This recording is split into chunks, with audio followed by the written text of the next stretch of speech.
you know, Great American Bash, night one. Good show. NXT put on a good show tonight. I'm not gonna deny it. Tonight was a good show. Outside the strap match. Strap match I just simply did not like. Outside of that, wrestling fans, NXT was a very good show tonight. We saw a knockdown, drag out affair between Oney Lorcan and Timothy Thatcher. Very good contest. We saw Io Shirai and Sasha Banks put on a very good main event. Could have done without the main event, the last part of it, the closing segment of it. Could have done without it. Understand why they did it. We're going to dive into that plus so much more here today on this review of NXT Great American Bash. Before we do that, you all know what to do. Become a subscriber and make sure you hit that bell. Give me a like and leave me a comment down below. If this is your first time tuning into this channel, thank you very much for tuning in. It is appreciated.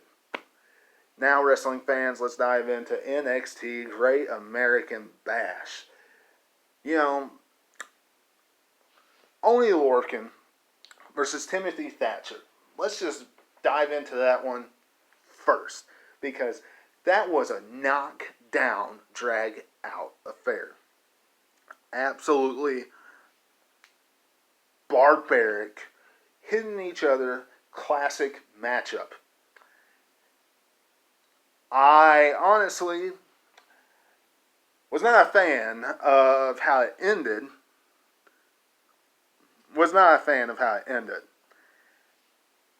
Armbar.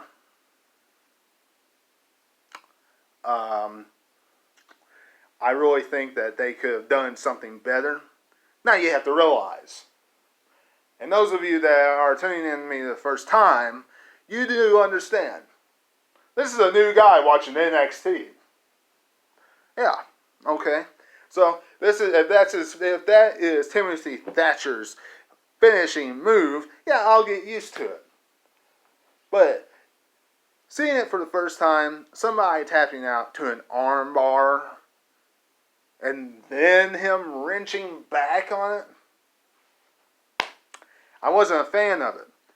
Outside of that, that was a very good contest. Hard-hitting affair, top to bottom, each and every aspect of it. Really enjoyed that matchup. Wouldn't mind seeing both of them back inside the squared circle again. You know, in between, you know, the main event and the opening contest. Wouldn't mind seeing that again. Now, moving on, wrestling fans, to Rhea Ripley and Robert Stone and Aliyah. Robert Stone, who needs new stones, apparently, according to the WWE commentary team, and different things, because of what happened tonight. Now, quite frankly, this could have gone a couple of different ways. WWE could have made it where Rhea Ripley lost, and she joined Robert Stone's team, his brand, made that stronger, and then Rhea Ripley systematically took that down, just tore down Aliyah, tore down Robert Stone. Wouldn't have taken long, but just done that systematically. They didn't do that. Some reason, there's a part of me that is glad they didn't do that, and they just got this done and over with. Move Rhea Ripley on to something that's more important.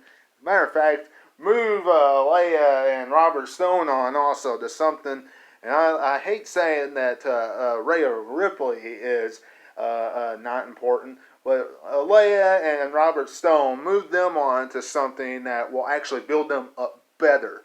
Because them getting beaten by Rhea Ripley like that, for me, that for a person that comes in and this is one of their first time watches NXT right now, I really look at it and I think, these guys look like jobbers. They have a good spot, but they're just jobbing to Rhea Ripley. This is a no. This sucks in my eyes. Okay, so put them in something more important, because I know they have a good spot on NXT's card. I could be wrong. Now, let's move on to Sasha Banks and Io Shirai in the main event. Good contest. I enjoyed that contest. You could tell Sasha Banks really was having a much more fun. She enjoyed being there better than the main roster. I honestly think she could have lost. Wouldn't have hurt her a bit. It would have helped Io Shirai more if she would have lost. It would help Io Shirai more if Sasha Banks would have lost clean than if they would the way that they had Sasha Banks lose, which was simply building up to Extreme Rules. But since this is the Great American Bash, 35 years, and they're trying to make this big and huge and all this different types of stuff, and ratings and all this different types of stuff, they decided to put Asuka on TV and try to make sure that people stayed in right to the 9 o'clock hour. And that's why they did it. Honestly, could have done it without Asuka being there. Whatever. Whatever the case. Io Shirai picks up the victory. We all knew she was going to. Made for a good contest. And I like the fact that we got it without commercial breaks. That was nice. And I wish that WWE took not as long commercial breaks, on a weekly basis with their programming, because we get a ton of commercial breaks, as we all know. Now, moving on, wrestling fans, to the strap matchup. The strap matchup. One that they need to just get away with. Get done, retire, in my eyes. Now, I know this isn't the 80s. I know this isn't, okay? But WWE, if they're going to continue to use this matchup, they need to put it either on pay-per-view or a takeover. That's it. They don't need to use this matchup on the USA Network or whichever network that WWE's on, Fox or USA. They do not need to use it on TV. Because when you put a match like this on TV, it waters it down. I mean, completely waters it down. To the point that they don't even use a strap. Good match. I mean, Roderick Strong and Dexter Lumis, did what you do at a strap matchup, and that is hard punches, throwing people around like rag dolls, and all different types of stuff. But did you use the strap at all? No. If you don't use the strap, then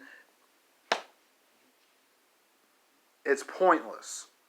The only part about it that made it not so pointless is the fact that Roderick Strong is trying to beat his demon. And what better way than to come face to face and latch yourself up to it, right? Let me know what you're thinking about in the comments below. And outside of that, not a ton happened. On this edition of NXT. We had a great build towards next week.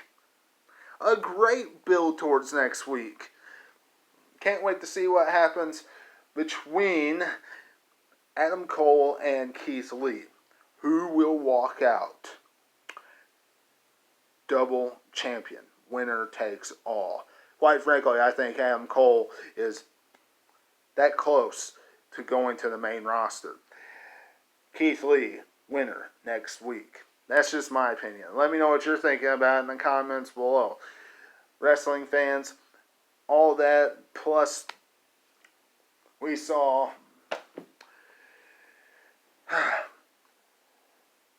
Knox. She's going to be the number one contender for women's championship. Dakota Kai, I'd rather see a triple threat matchup. I don't think that's done. Other than that, we're seeing a 6-man tag team matchup next week. Plus, it looks like Damian Priest is on his way to taking Cameron, whatever you call this geeky cowboy Grimes, down next week on NXT because he challenged him to a match. And if Damian Priest loses, and honestly, the last few weeks makes it absolutely pointless in my eyes because I went back and watched the last few weeks of NXT, trying to get myself ready for this week because I didn't want to come on here, sounding like I didn't know anything about NXT, quite frankly. So,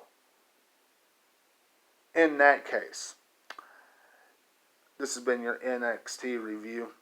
Great American Bash. Hope you enjoyed it.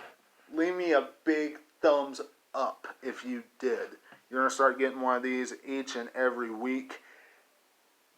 Also, tune in this Friday for my SmackDown review. Go back and watch anything you missed. And until I see you again, this is Webby, and I'll catch all of you on the other side. Talk to you later.